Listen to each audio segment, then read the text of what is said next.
Sebelumnya kita membahas tentang hadis-hadis keutamaan nikah yang berkaitan dengan nikah, hal-hal yang berkaitan dengan nikah. Maka sekarang pengarang kitab akan membahas aturan-aturan nikah. Awas, ulama itu terutama mazhab Syafi'i paling hati-hati dalam satu hal, apa? Bab nikah.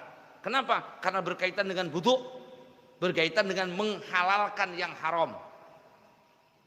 Tadinya berhubungan suami istri itu haram, begitu menikah jadi, maka mereka berhati-hati para ulama supaya terpenuhi syarat, supaya sesuai dengan aturan, karena akan merubah hukum dari yang haram menjadi halal.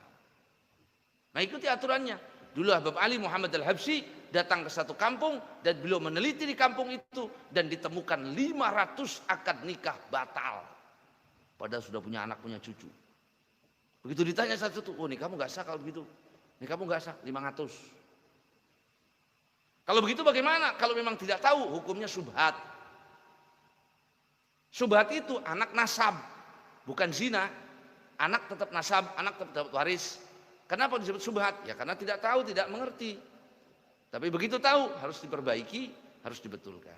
Arkanun nikah arba'atun. Nikah itu rukunnya ada 4. Ada yang mengatakan 5. 1, ijab kabul. 2, wali.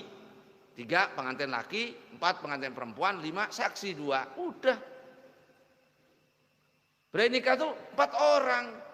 Walinya ada, pengantin lanang nane, pengantin wadon nane, saksi 2. Wis. Selesai. Amin amin amin. Wis, halal.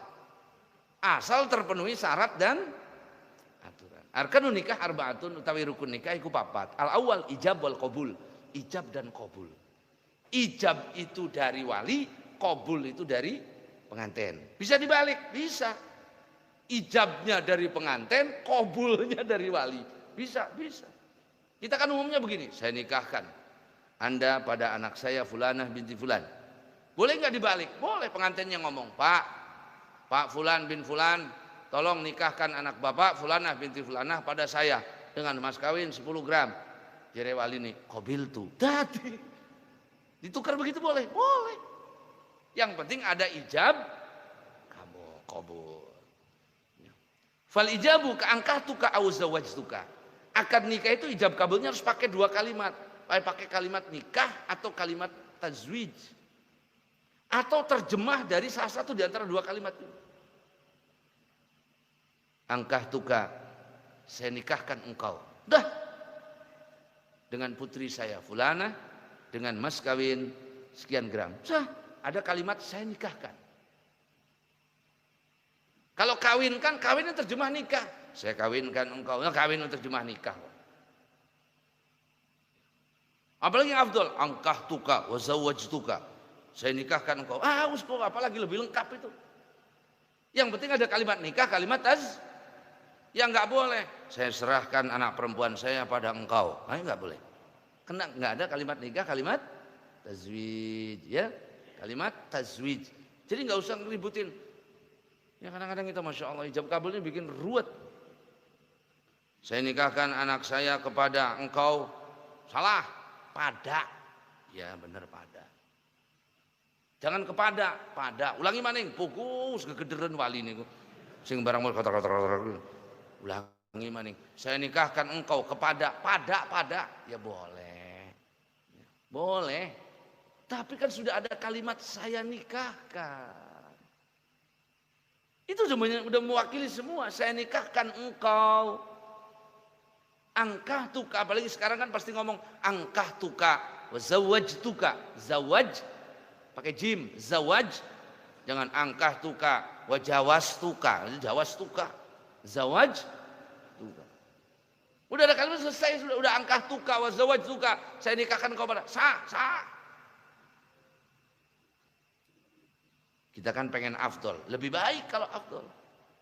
Au zawajtuka atau kalimat zawajtuka, la ahlaltuka ibnati, la orang ngahalalakan yesun ka ing sire ibnati ing anak isun, anak wadon isun. Enggak boleh begini. Saya halalkan anak perempuan saya Fulanah binti Fulan kepada engkau. Tidak boleh. Wal qabul, dan kalimat qabul kana kahtuha, ya. Au tazawwajtuha au qabiltu. Saya nikahkan engkau pada putri saya Fulanah bi angkahtuka wa zawwajtuka Fulanah binti Fulan bimahrin kada wa kada minal jram minal zahab halan. Saya nikahkan engkau pada putri saya Fulanah binti Fulan dengan mas kawin 500 gram minyak wangi cash. Kata pengantinnya, saya terima. Udah sah. Saya terima dong, udah sah. Oh, kegederan lagi mengkonon gua. Iya beneran. Itu aneh-aneh. Kadang makanya mas kawin itu jangan panjang-panjang lah, jangan yang aneh-aneh. Mas kawin itu simbolis saja disebutkan. Enggak disebutkan juga mas kawin enggak apa-apa, tapi balik nanti ke mahar misil. Jangan suka aneh-aneh. Wah ada begitu kan dengan mas kawin emas 10 gram dan seperangkat alat sholat tunai. Gederan pengantin nih. Saya terima nikah pada fulanah bin fulan dengan mas kawin 10 gram emas dan seperangkat musola. Musola dia bawa semua. Iya. Jadi kata Nabi ya gambar ini bedog karpet kumpulakan kabeh. Dia gemeteran seperangkat musola. Orang ya.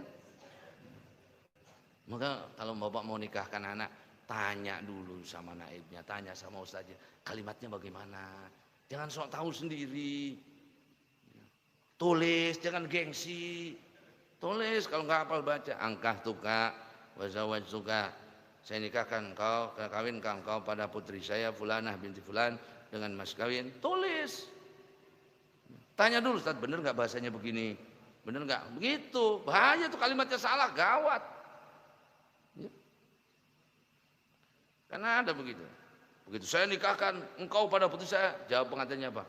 Saya terima nikah kepada Pak Naib. Ya, naibnya saya terima. Kamu nikah sama saya ya? Auraditu nikah, au nikah selesai. Saya nikahkan kau pada putri saya mas kawin, saya terima. Udah cukup. Kadang-kadang, oh enggak sah, harus saya terima apa? Jelaskan yang panjang. Saya terima aja udah cukup. Terima, terima. Cuman ijab dan qabul itu harus nyambung. Harus tidak boleh ada jeda yang mengkategorikan antara ijab dan qabul ini terpisah. Jedanya seukuran apa? Seukuran yang dikira-kira itu omongan yang terpisah. Nah, makanya begitu. Saya nikahkan engkau pada putri saya fulanah binti fulan dengan mas kawin 10 gram emas tunai. Langsung saya terima. Jangan dipisah. Boleh dipisah kalau pakai hamdalah doang boleh. Bismillahirrahmanirrahim. Alhamdulillah. Saya terima nikah. Boleh. Kalau dipisah yang terlalu lama dengan mas kawin 10 gram tunai. Ulang lagi. Itu keputus. Antara ijab dan qabul harus nyambung, dianggap satu akad. Kalau terpisah, jeda terlalu lama, itu dianggap dua omongan, tidak nyambung. Itu diantara syarat pentingnya ya. Wal yustaratu fi mal arabiyah, enggak harus pakai bahasa Arab, pakai bahasa Jawa boleh.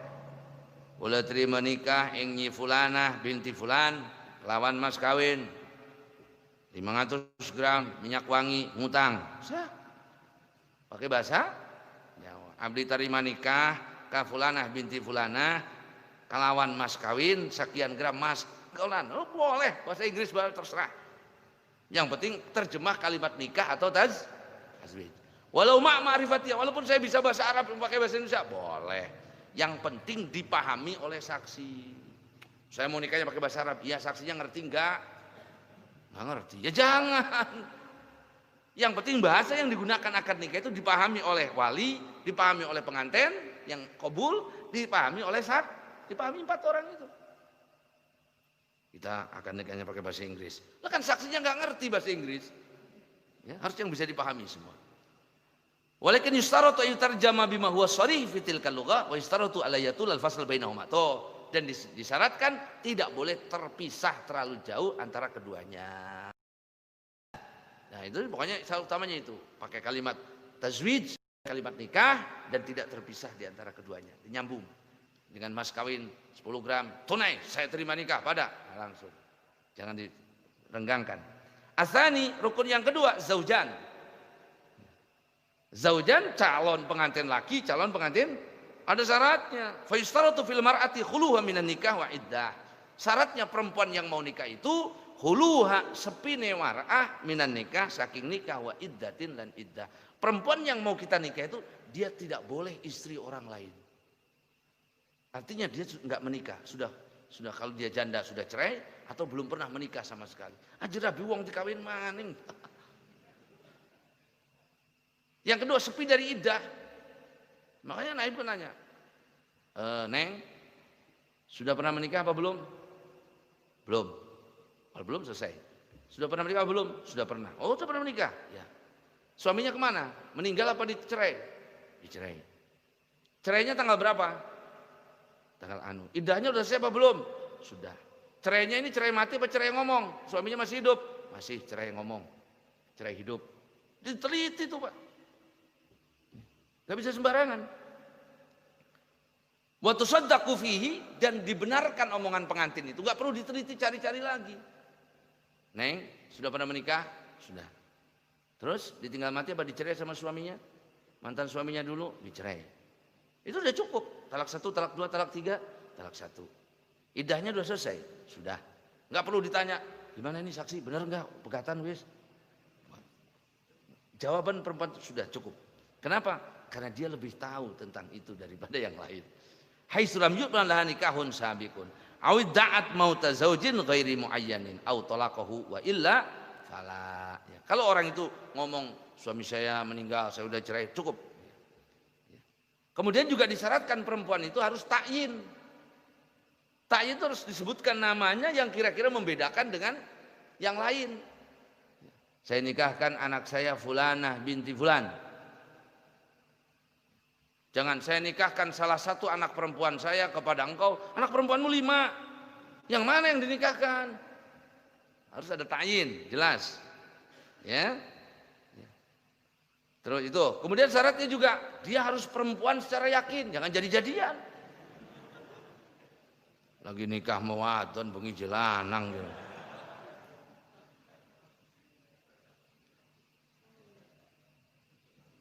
Syaratnya pengantin laki-laki, dia harus laki-laki secara yakin. Muslim dua-duanya, perempuan lakinya pengantinnya harus muslim. Ya, kalau beda agama nggak bisa nikah beda agama. Orang yang nikah beda agama itu zina. Ya, anaknya tidak nasab, tidak dapat warisan, harus diceraikan. Kalau tidak berhubungan zina selamanya. Ya, satu harus masuk Islam. Kalau enggak dipisahkan. Ya, kalau selama istrinya masa iddah, kemudian misalnya ada seorang laki perempuan, lakinya non muslim, perempuannya muslimah, nikah. Begitu dikasih tahu, dipisah. Ya, dipisah. Ketika selama masa iddah, kan perempuan itu kalau dipisah oleh suaminya dia harus mengikuti iddah. 3 kali suci kalau masih head, ya, kalau belum head ya 3 bulan. Nah, kita dicerai 3 kali suci sama 3 bulan itu. Nah, ketika masa 3 bulan itu suaminya masuk Islam, maka dikembalikan lagi tanpa akad nikah. Tapi kalau masuk Islam setelah 6 bulan berikutnya dikembalikan tapi dengan akad yang baru. Itu pun kalau istrinya mau. Ya. Nah, syaratnya pengantin laki, dia laki-laki beneran, bukan jadi-jadian. Muslim.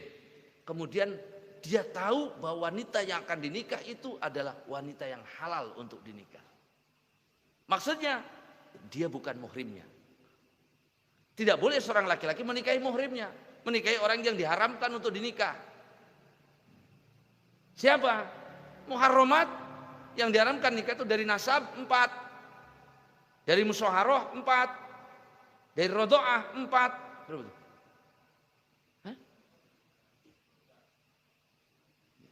Dari nasab yang boleh tidak nikah siapa? Hurimat alaikum ummahatukum, ibu kalian. Ibu nggak boleh anak nikah ibunya. Wa banatukum, anak perempuannya. Saudara perempuan, anak daripada saudara perempuan nggak boleh mamang nikahi keponakan, nggak boleh.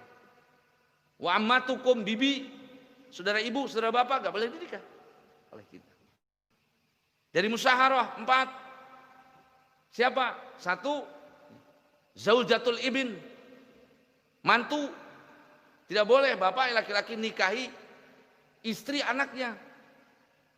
Misalnya anak bapak punya anak laki, punya istri, anak bapak mati, rawati kalau gitu mantu nggak bisa, nggak bisa. Ya, wa zaujatul ab, ibu tiri, nggak bisa. Bapak saya, ibu saya mati, bapak saya nikah lagi. Nah, bapak saya mati, ini ibu tiri saya, nggak boleh dinikah. Sampai kapan? Selamanya. Jelas? Siapa lagi? Ummu zaujah, ibunya istri. Apa namanya? Mertua. Jangan mantu nikah mertua selamanya, nggak bisa. Maka mertua itu nggak ada bekasnya seumur hidup. Misalnya bapak punya istri, kemudian istri bapak meninggal, bapak nikah lagi dengan perempuan yang lain. Itu yang namanya orang tua istri kita yang meninggal, tetap mertua kita. Kalau salaman nggak batal wudhu. Berarti mantan mertua. Nggak ada mantan mertua. Karena seterusnya. Mantan istri aja, mantan mertua nggak ada. Kenapa? Karena haram seterusnya, nggak bisa kita nikah. Walaupun dia sudah bukan mertua kita lagi. Jelas? Yang keempat, anak tiri. Orang nikah dengan janda punya anak perempuan.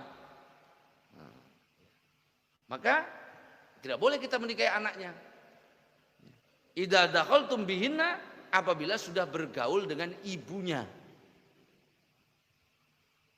Seorang laki-laki menikahi janda punya anak perempuan dan sudah digauli istrinya janda itu, maka dia tidak boleh pindah ke anaknya. Ibunya mati, lah anak tiri kita kawin beman. Tidak boleh. Jelas? Tapi kalau mertua itu bimajradil akad. Saya terima nikah fulanah binti fulan dengan mas kawin sekian. Itu mertua perempuan kita sudah haram dinikah. Walaupun kita belum menggauli istri kita. Atau setelah itu pepegatan misalnya. Setelah qabil tuh jam 9 akad nikah, jam 11 pepegatan.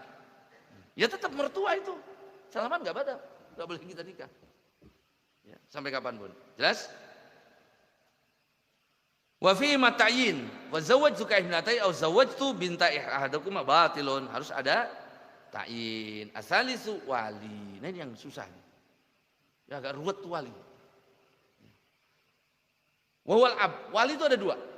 Ada wali nasab, ada wali hakim. Ada wali khos, ada wali am. Ada wali mujbir, ada ghairu mujbir. Wali nasab itu siapa? Wali nasab itu yang berkaitan dengan nasab. Dan wali itu semuanya laki-laki. Bapaknya nggak ada, kakeknya nggak ada, saudara laki-laki sekandung. Nggak ada saudara laki-laki sebapak. Ada, itu nggak ada. Anak saudara laki-laki sekandung, ponakan. Ada, itu walinya. Nggak ada anak saudara laki-laki sebapak. Ada, itu walinya. Kalau nggak ada, paman dari bapak sekandung. Ada, nggak ada. Paman dari bapak sebapak, beda ibu. Ada, nggak ada. Kalau ada itu walinya. Kalau nggak ada, anak daripada paman sekandung. Nggak ada sepupu, bukan sepupu, misan ya. Anak dari paman sebapak. Nggak ada juga. Kalau nggak ada juga, asobah. Kerabat lanangi, anak laki-laki dari anaknya paman sebapak. Pamannya bapak sebapak. Ada nggak? Ada. Itu walinya. Ya, jika ini ngaji juga gampang. Sok yang mau nikah tuh tanya, apa lo nggak begitu? Enggak mau, kita mau qabil itu doang. Itu namanya wali nasab. Yang kedua ada wali hakim. Wali hakim itu adalah min jihatil hukumah. Orang yang ditunjuk untuk menjadi wali menerusi pernikahan dari sisi pemerintahan. Naib, nggak ada naibnya, penghulu yang dari kelurahan tuh. Nggak ada, lurah, camat itu boleh. Itu sebagai wali.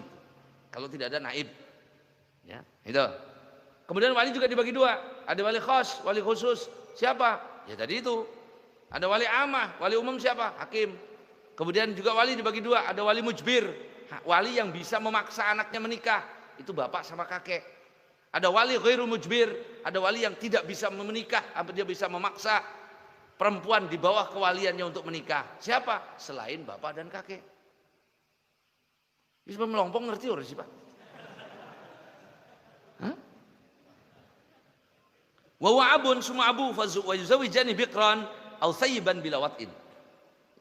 Kaman zalat baqaruta binahwi usbu'in min quf'in musirin bimahri misil. Yang pertama wali mujbir, wali yang boleh memaksa anaknya menikah. Seneng nggak seneng, ridho nggak ridho anaknya, boleh dinikah, dipaksa menikah. Orang dulu begitu, anaknya masih di pondok, dinikahkan. Pulang ke rumah anak perempuannya udah punya suami, itu suamimu. Loh, kapan nikahnya? Seminggu yang lalu. Sah begitu? Sah. Asal yang menikahkan bapaknya atau kakeknya, hanya 2 orang. Dan yang boleh dipaksa itu menikah, ridho enggak ridho. Sah nikahnya siapa? Bikron, gadis. Siapa bikron itu? Yang belum hilang kegadisannya atau hilang kegadisannya tapi bukan sebab berhubungan suami istri. Ya misalnya kesangkut sadel motor hilang misalnya. Kan di sini ada tuh. Hilang kegadisnya karena apa? Biusbuin karena tangan. Ya. Boleh seorang bapak memaksa anak perempuannya menikah dengan syarat 1 gadis. Yang kedua syaratnya laki-laki akan dinikahkan dengan anak perempuannya itu syaratnya dia musir, orang yang mampu bayar mahal misil. Yang kedua syaratnya kufu. Kufu itu dalam 5 hal. Homsatun qad khuri innal kafa'ata homsatun qad khurirat. Yumbika anhunna baitu syi'rin mufradi. Kafa'ah itu ada 5. Disebutkan dalam satu syair. 1 nasabun, wadinun, son'atun hurriyatun, faqdul uyubi wa fil yasari taraddudi. Kufu itu apa? Kufu itu seorang bapak boleh memaksa anaknya menikah asal calon laki-lakinya sederajat sama anak perempuan. Sederajat dalam sisi apa? 1 nasab. Tidak bisa seorang wanita Arab menikah dengan laki-laki yang bukan Arab, itu tidak kufu. Nah, kamu nikah dengan si Anu. Si Anu kan bukan orang Arab, Pak. Enggak, pokoknya harus nikah. Enggak bisa dipaksa. Harus kufu secara nasab. Nasab itu apa? Arab atau bukan Arab. Nasab itu apabila orang bersandar kepada 3. 1 nabi, atau bersandar kepada ulama, atau bersandar kepada orang soleh. Yang kedua, dinun, agama. Ini anaknya santri. Kamu harus nikah dengan si Anu tuh. Si Anu tuh preman. Enggak sekufu, anak bapak santri, minimal nikahnya dengan santri. Maka nggak bisa bapaknya memaksa anak perempuannya yang santri menikah dengan yang bukan santri, dipaksa, nggak bisa. Kenapa? Karena nggak kufu. Seorang bapak boleh maksa anak perempuannya menikah dengan seorang laki-laki dengan syarat kufu. Son'atun juga harus sesuai dengan profesinya. Bapak kan kerjaannya pengusaha. Kenapa anak bapak dinikahkan sama anak tukang sampah? Walaupun dua-duanya halal, tapi itu nggak kufu. Buat apa sih kufu itu? Kufu itu tuh menjaga keharmonisan rumah tangga. Perempuannya anak orang kaya, suaminya anak orang miskin. Perempuannya anak pengusaha, suaminya anak tukang sampah. Ini kan yang penting kita cinta. Ya boleh menikah, tapi nanti tidak akan sejajar, Pak. Ditengul-tengulahkan lakinya. Mau miskin. Maka fungsinya kufu itu begitu, untuk keharmonisan rumah tangga. Anak bapak perempuan santri, dapat suami bukan santri, tukang mabok, kan beda. Rabine ngaji, lakinya beler. Kan nggak nyambung. Jelas? Itu. Kalau kaya miskin, itu nggak patokan. Ya. 1 syaratnya apa tadi? Anak itu masih gadis. Yang kedua, lakinya tuh kufu. Yang ketiga syaratnya, laki yang mau dipaksa, perempuannya dipaksa nikah dengan laki-laki, laki-laki tersebut mampu membayar mahar misil. Syarat yang keempat, tidak ada permusuhan antara si anak perempuan dengan calon suaminya baik dohir ataupun batin.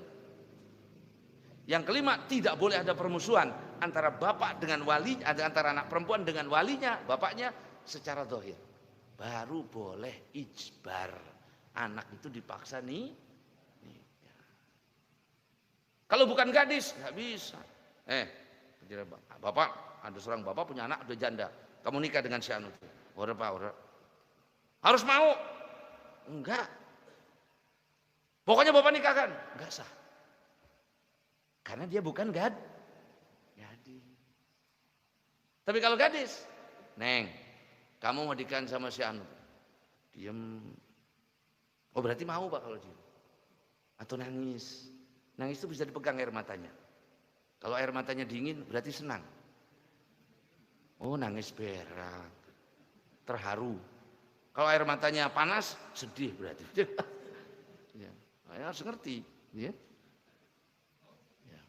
Ya. Haitsula adawatun wala sayyiban biwatin. Jadi seorang bapak boleh memaksa anak perempuannya itu menikah dengan seorang laki-laki dengan 5 syarat. Orang ingat pasti syaratnya mau kan. Iya, kalau itu janda tidak bisa dinikahkan kecuali dengan izin. Dan izinnya itu baru dikatakan sah apabila janda itu sudah balik.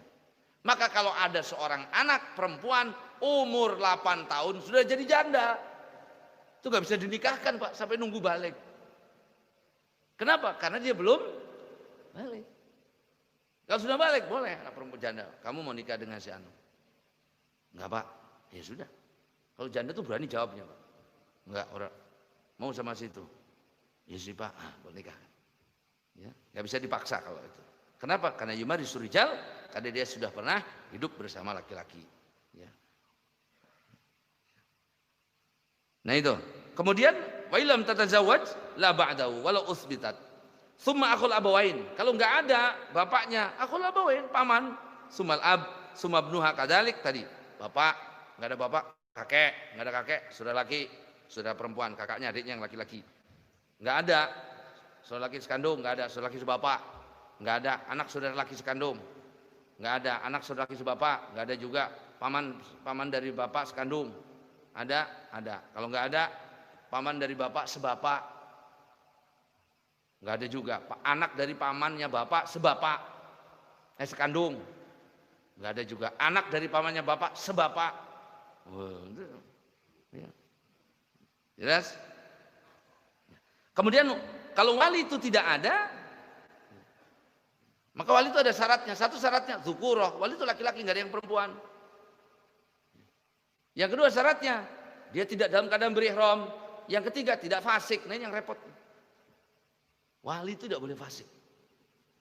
Fasik itu al-murtakibul kabirah, orang yang pernah berbuat dosa besar atau tidak pernah berbuat dosa besar tapi terus menerus berbuat dosa kecil dan taatnya lebih sedikit dari maksiatnya, maka disebut fasik. Fasik itu nggak boleh jadi wali Pak.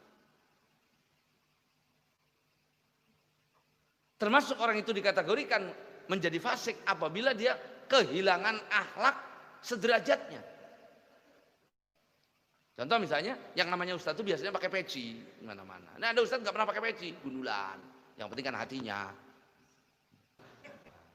Ya, mudah-mudahan Allah meridhai kita di dunia dan akhirat, melimpahkan taufik dan hidayah, menyelamatkan kita dan keluarga kita dari segala musibah, segala bala dan bencana, menjadikan keluarga kita keluarga yang barokah, anak-anak kita soleh dan solehah. Al-Fatihah.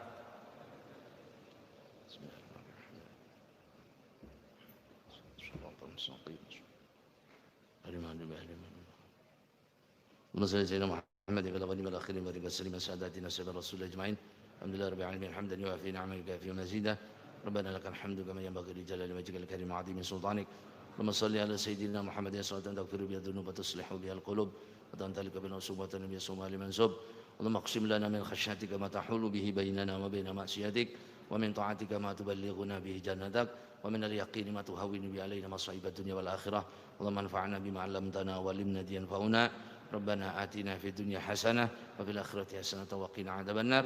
وصلى الله على سيدنا محمد وعلى آله وصحبه وسلم والحمد لله رب العالمين. سبحانك اللهم بحمدك أشهد أن لا إله إلا أنت أستغفرك وأتوب إليك. سبحان ربك رب العزة عما يصفون والسلام على المرسلين والحمد لله رب العالمين. والسلام عليكم ورحمة الله وبركاته.